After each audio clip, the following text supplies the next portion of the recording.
Good morning, afternoon, evening, everyone. My name is Veritas, and welcome back to Destiny. Now, today is Tuesday, reset day. That means all of your activities have been reset.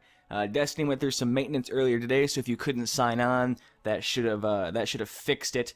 I know people have been having issues connecting the last couple of days. Hopefully, the maintenance stabilized, you know, the caterpillars and the tapirs and the pineapples under the sea. Anyway, so reset day means all your activities have been reset, new modifiers and things along those lines.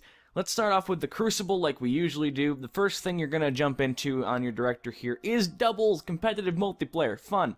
Your first match of this will award you with a treasure box. Your first 3 will each award you with 10 legendary marks for a total of 30 there. Enjoy doubles. I had the worst experience playing doubles because it's just, to me, it's not a fun game mode. But jump in there, grab your box, be a decent teammate, don't leave like mine did, and then, you know, don't abandon your teammate. No one likes doubles. No one does, believe me.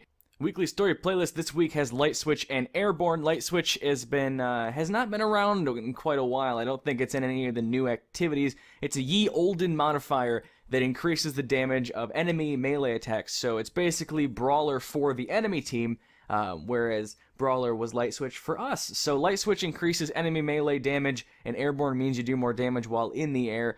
20 marks here for your first 5 completions for a total of 100 there, as well as your first completion giving you a treasure box for this week. Moving into Siva Crisis Heroic Strikes, you have Voidburn Brawler and Ironclad. I still don't have this treasure box yet. I forgot to go get it. I've been so busy with other things today. But Voidburn means that void damage is doubled from all sources. Brawler means Guardian melee damage is greatly increased. And Ironclad means more enemies have shields. So I suggest finding a chest piece with void damage defense or Voidburn defense. It looks something like this. It's this node right here. Voidburn defense reduces incoming Voidburn damage. This will negate the doubling for Voidburn against you, so you still do double damage, but you only receive normal void damage, which is basically normal damage at that point. So, good thing there to have a void chest piece that does something like that. Treasure box in your first completion, as you can see, and 10 marks for your first 3 as well, for a total of 30 there. Moving into your Nightfall strike this week, it is the Wretched Eye, and these modifiers don't give me any kind of hope for this. Wretched Eye is very difficult with Arc Burn because of the shanks in the boss encounter. Not as bad as Void Burn, but still pretty bad. Arc Burn means that arc damage from all sources is doubled. Small Arms means your primary weapon does bonus damage, while your special and heavy do reduced damage. It's about 30% both ways. Juggler means that no ammo will drop for your currently equipped weapon. If you need primary ammo, switch to your secondary, etc. Airborne means you do more damage while in the air, and Daybreak means you have Mayhem active, so your abilities come back incredibly quickly. That might actually make the strike pretty easy, even though this is one of the more difficult strikes in the game. Daybreak should kind of even that out there, so good luck. Skeleton Key on your first completion, and unknown rewards there being exotics, emotes, things along those lines. Moving into your featured raid this week, it is Crota. Very fun, Crota. Nice strike. Anyway, so the Death Singer Challenge and the Crota Challenge are unlocked this week, each dropping an ornament for your armor, and then the raid itself dropping an ornament there. So Age of Triumph ornaments, 3 in total for each of your characters or each completion you do. Have fun with Death Singer Challenge and Crota Challenge, neither of which are very difficult, but, you know, you'll find a way to get teams that don't understand how to shoot things, so have fun with that. Enjoy the raid. Good stuff there. Moving into the Reef this week, head to the Vestian Outpost and talk to Petraven. She will have some bounties for you that net you some Queen's Wrath reputation for that faction if you so choose to level that up. While you're there, talk to Varix. He has an Elder Sigil for you as well as some Prison of Elder bounties. Pick all that up and head back out to the Director, and we will go to the Challenge of the Elders. Challenge of Elders modifiers this week: Super Kill bonus, Specialist, and Trickle. Yay, Trickle!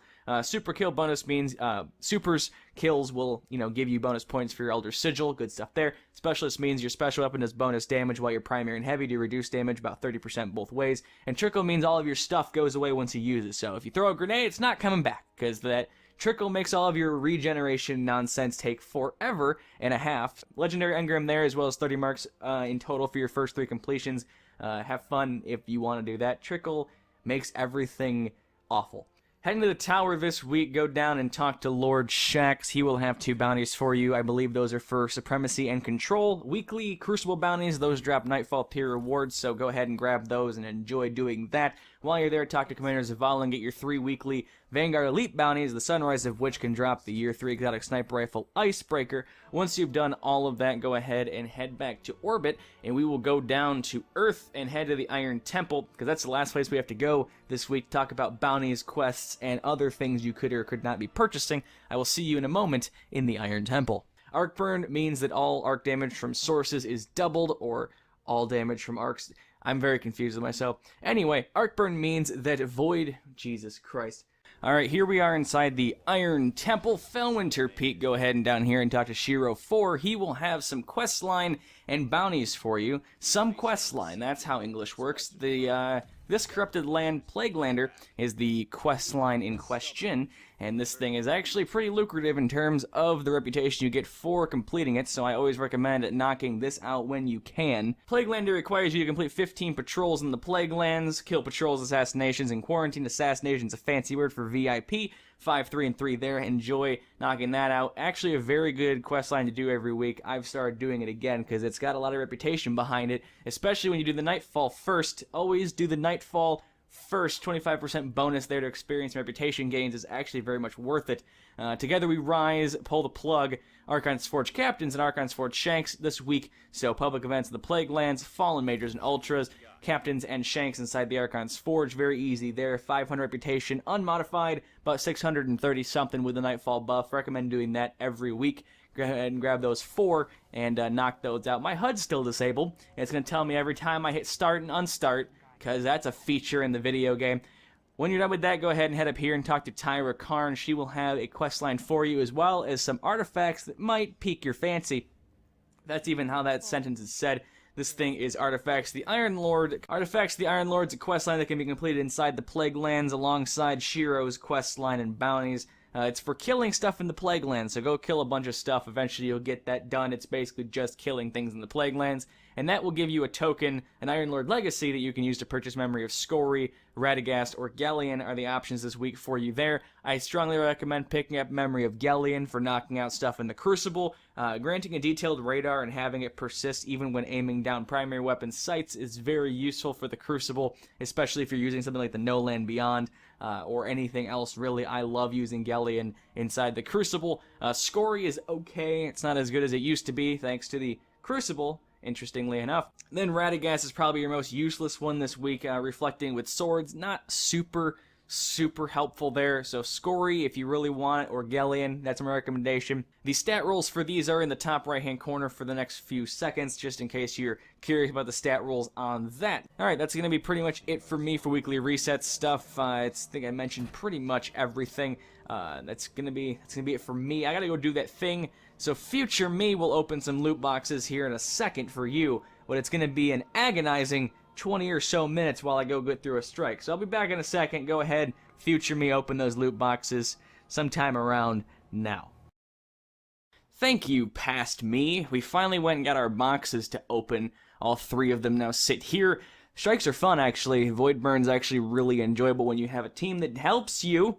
Thanks, never having teammates that help. Anyway, let's open some boxes and see what kind of fun stuff we get. Hey, we got Brush Fire. We didn't have that one, I don't think. That's cool. We got Fist Bump, too. Did we have Brush Fire? I don't actually know. Let's take a look at what's in these boxes. And see, we didn't. We have all the shaders now. We have Blast of War, Barrage, and now we have Brush Fire. Fantastic. We need Needle and Thread, most of the ornaments, and all of the armor, basically, aside from the helmet. But these contain all of the things ever in loot boxes, so hopefully we'll get some good stuff. I'm actually quite excited about the that shader. Shaders seem to be the only thing I'm ever excited about in Destiny, which is unfortunate.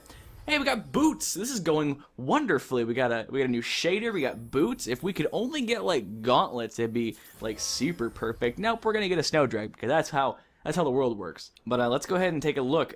These boots, we're gonna go ahead and keep those, because we're never gonna get another pair of them, ever as long as we live. We got Brush Fire. What's this look like? Does it look good? Or is this the ugly one? It's an ugly one. Good, I'm glad. I'm glad that's a thing. We got Fist Bump and Thunder Dance. What's the Thunder Dance? That is ridiculous in all of its entirety. I'm not going to show the Fist Bump because you can probably guess what Fist Bump looks like, but I'm assuming something went to the bank because we got nothing on the last one. What is it? Oh, we got another emote. We got Sorrow. Alright, why Cruel World why? That's a good emote though. I like that. I'll probably end up using it. It's a very, very good emote for lots of things. Hello, Exotic Engram. I don't know why you're there. Anyway, that's going to be it for me this week. Hope you guys enjoyed. Hope it was helpful to some degree. That's going to be pretty much it though, so thank you guys so much for watching. If you enjoyed, very much appreciated. If you want to see other stuff I'm doing solo or co-op, links in the description for that, as well as to Twitter and Twitch if you want to follow me on those websites. But I'll see you guys on Friday for the Zer video, and that's going to be it for me for today. So thank you guys so much for watching, and as always, until next time.